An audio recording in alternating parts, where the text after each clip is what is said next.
let's talk a little more about security, and then I think we can open it up for questions. So at Bad Robot, so you're not a studio, but you're like, you pump out more content than some studios do. You've got to have like an eye on who's accessing content, who should be, who shouldn't be, who's managing that. That's almost become a full-time job at a company like Box, for instance, or any of the big technology companies. We have chief, information security officers. We have chief trust. We have all these chiefs of things that are around security that companies didn't used to have and invest very much into.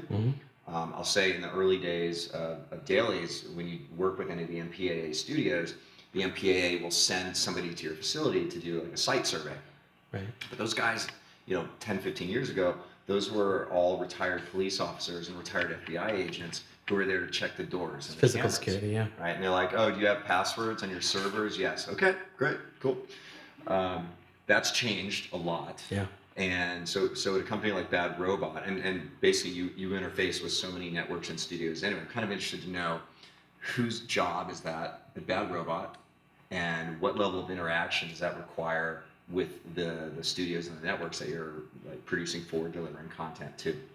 Yeah, it's a tricky, it's a good question, and it's tricky just answering it because there's so many different, there's so many different answers. Being here right now, of course, at Sony is fitting to talk about this because, right, yeah, I mean, that was a horrible thing that happened with the Sony hack, but it was, the silver lining, if there was one, was the giant wake-up call we all got across the industry, each of us individually, at Bad Robot for sure, to say, okay, this is like, we've fully arrived at a world where we need to be thinking seriously and thoroughly about IT security. So that began sort of an overhaul process for Bad Robot. And Bad Robot as a company, the culture is already to be sort of secretive and secure about things. And JJ's always concerned about that stuff, and we're always concerned about it on his behalf.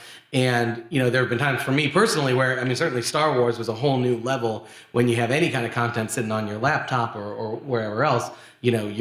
You become obsessive about controlling it because you want to at least have it be your fault, not somebody else's fault. But also putting the checks and balances in place, systems in place. We certainly Star Wars and the Sony hack coincided to bring about a big sort of internal audit of our own network security. And the reason why it's complex is that with different projects, at Bad Robot, we're sort of a strange, mid-size between, like a studio and a usual production company, which is much smaller. So, the various platforms that, say, a project at Paramount might have versus the project at Disney, project at Warner Brothers for television, or an interactive project, or a one-off like the Oscars, piece that we did, they all have, different people on the sort of receiving end of content. They all have different guidelines, again, sharing, data sharing platforms, and keeping an eye on all of that ends up being sort of a joint effort. We have, heads of IT, we have the officers at our own company, we have, myself, I play a role in it, and then the people that are actually, managing the data, our counterparts at the studios that are, sort of meant to look after. It takes a huge village, and I think, I think that, again, coming back to what the Sony hack taught us all, is that like everyone's got to start working together better and taking all of this really seriously, because vulnerabilities can be exploited, and when they do, they can have massive consequences.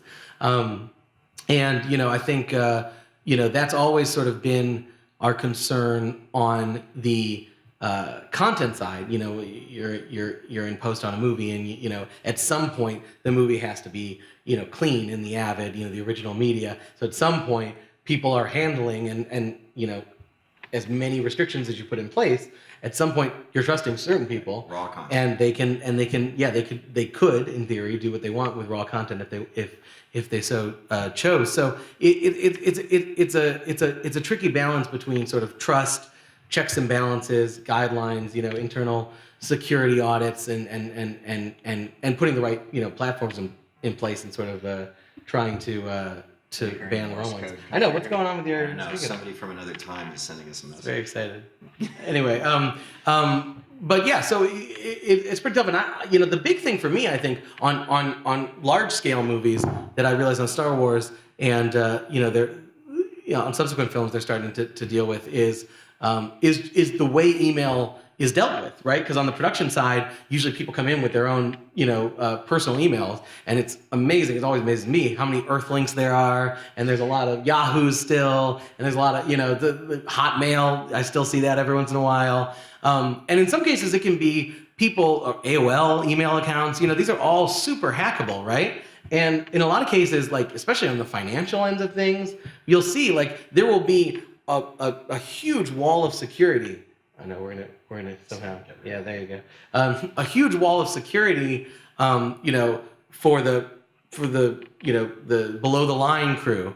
But then when you look up to the creatives and you see these emails from the writer's director, and they're like one sending us new script pages from their AOL account to somebody else's MSN account, and you're like, this, what are we, like, let's make a comprehensive approach. Yeah, I think so. And it's starting to happen a little bit. I certainly saw Lucasfilm do it. They did a little bit on Force Awakens, but on subsequent films, Rogue One and Episode 8, and, like everyone's starting to get, a corporate email account that's, on the production. And that's what they have to use for emailing documents. And I think that's, hugely important, for email security.